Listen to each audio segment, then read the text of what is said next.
আসসালামু আলাইকুম, কি অবস্থা সবার? আশা করি নিশ্চয়ই ভালো আছেন।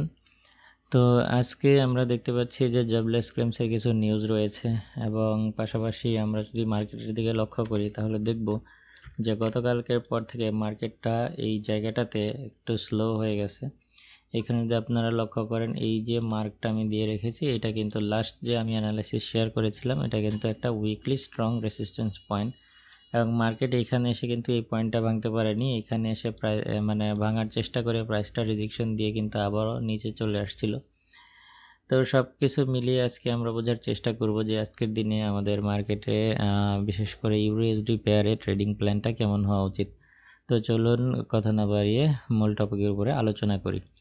তো আমরা এখানে দেখতে পাচ্ছি যে জবলেস ক্লেমসের যে নিউজগুলো রয়েছে, এখানে এই নিউজগুলো আমরা যদি পূর্বের ডেটা বিশ্লেষণ করি তাহলে আমরা দেখব যে লাস্ট যে 2 সপ্তাহ যদি আমরা বাদ দিই, অর্থাৎ গত 2 সপ্তাহে আমাদের এই জবলেস ক্লেমসের নিউজের ফলে ইউএস ডলার উইক হয়েছিল। আপনারা যদি এই ডেটা পর্যবেক্ষণ করেন কিংবা যদি লাস্ট 2 সপ্তাহে আপনারা মার্কেটের আচরণ যদি লক্ষ্য করেন তাহলে দেখবেন শুধুমাত্র এই লাস্ট 2 সপ্তাহে এই নিউজটা আসার পরেও ইউএস ডলার উইক হয়েছিল। তবে ইউএস ডলার উইক হওয়ার পেছনে মূলত এই নিউজগুলো কাজ করেনি। এই নিউজগুলোর সাথে অন্যান্য স্ট্রং নিউজ ছিল। আমি যদি এই গত সপ্তাহের হিসাব করি তাহলে সেখানে কিন্তু এনএফের নিউজ ছিল। মূলত সেই এনএফের নিউজের কারণেই কিন্তু মার্কেটটা অর্থাৎ ইউএস ডলারটা সবথেকে বেশি উইক হয়েছিল। তবে এর আগের সপ্তাহগুলো যদি কিংবা মাসগুলো যদি আমরা পর্যবেক্ষণ করি তাহলে দেখব যে এই সাধারণত এই জবলেস ক্লেমসের নিউজগুলোতে ইউএস ডলার স্ট্রং হয়েছিল, অর্থাৎ মার্কিন শ্রমবাজারের পরিস্থিতিটা যে ভালো এটা কিন্তু আমরা যদি লাস্ট 2 সপ্তাহ বাদ দিয়ে হিসেব করি তাহলে কিন্তু আমরা সবসময় পজিটিভ দেখেছি। আর যদি গত 2 সপ্তাহের হিসাব করি তাহলে হিসাবটা একটু এলোমেলো হয়ে যাবে আমাদের সামনে। তো আজকের দিনের সমীকরণটা করা একটু কষ্ট হচ্ছে যে আজকে কি এইটার ফলে যদি পূর্বের ধারাবাহিকতা যদি বজায় রাখে তাহলে ইউএস ডলার স্ট্রং হওয়ার কথা, কিন্তু আবার গত 2 সপ্তাহে আমরা যে আচরণ দেখেছি যদিও সাথে অন্য নিউজগুলো জড়িত ছিল, তাহলে ইউএস ডলার আবারও উইক হওয়ার কথা যদি গত 2 সপ্তাহের হিসাব ধরি। তাহলে সব কিছু মিলিয়ে আজকের দিনে কি হতে পারে এই বিষয়ে এখন পর্যন্ত সঠিকভাবে ধারণা করা যাচ্ছে না।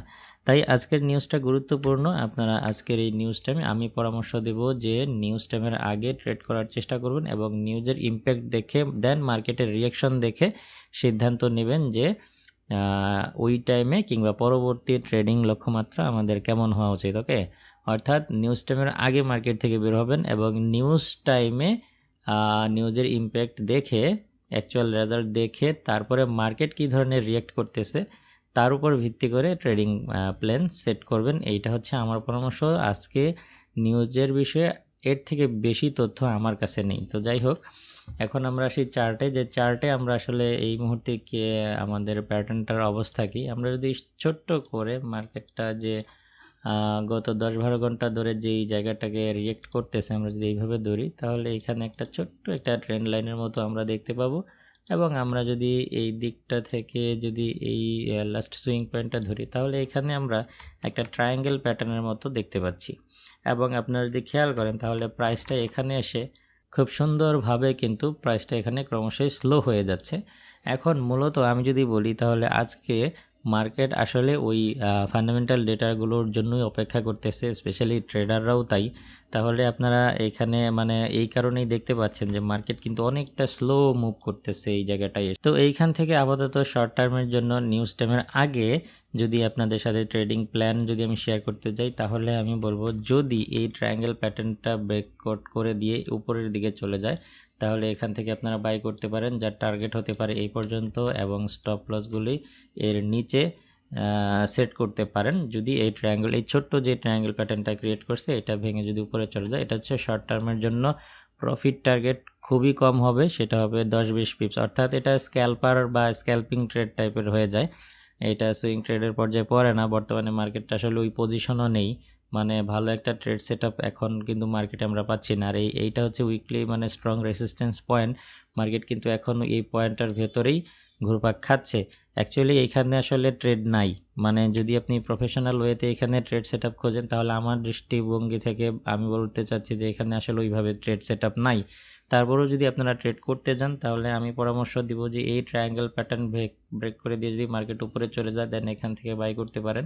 প্রফিট টার্গেট 10-20 পিপস হতে পারে এবং এই স্টপ লসগুলো এর নিচে দিবেন। আর যদি মার্কেট যদি এই ট্রায়াঙ্গেল প্যাটার্নটা ব্রেকআউট করে দিয়ে এই মানে যে জোনটা দেখতে পাচ্ছেন সাপোর্ট জোন বা রেসিস্ট্যান্স যেটাই বলেন না কেন, এটা ব্রেকআউট দিয়ে নিচে চলে আসে তাহলে এখান থেকে একটা সেল নিতে পারেন, যার প্রফিট টার্গেট এটাও কম রাখবেন।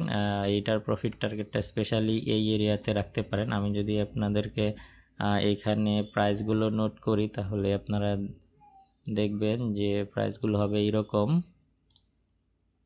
এইদিকে প্রফিট টার্গেট রাখতে পারেন। হ্যাঁ, আর স্টপ এই ক্ষেত্রে আপনারা যদি এখানে স্টপ লস ইউজ করেন তাহলে এই লেভেলের উপরে কিংবা এই লেভেলের উপরে আপনারা স্টপ লস রাখতে পারেন, সেই ক্ষেত্রে নিরাপদ হবে। আর যদি নিউজ টাইমে ইউএস ডলার স্ট্রং হয় না উইক হয়, এই ব্যাপারটা খুবই জরুরি। যদি নিউজ টাইমে ইউএস ডলার যদি আজকেও উইক হয়ে যায় তাহলে এই লেভেলের উপরে যদি চলে যায়, অর্থাৎ লাস্ট যে সুইং পয়েন্টটা মার্কেট ক্রিয়েট করছে এর উপরে যদি চলে যায় তাহলে এখান থেকে আপনারা লং টার্মের জন্য বাই চাইলে করতে পারেন।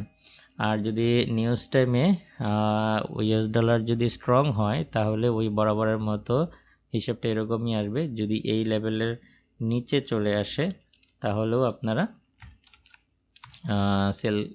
সেল করতে পারেন, সেক্ষেত্রে প্রফিট টার্গেটগুলো একটু বড় হতে পারে। এই এরিয়ার দিক পর্যন্ত প্রাথমিক পর্যায়ে প্রফিট টার্গেট রাখতে পারেন। তো আশা করি বুঝতে পেরেছেন। এই ছিল আজকের ভিডিও। দেখা হবে পরবর্তী কোনো ভিডিওতে অন্য কোনো টপিক নিয়ে। সেই পর্যন্ত আপনি ভালো থাকুন, সুস্থ থাকুন। আল্লাহ হাফেজ।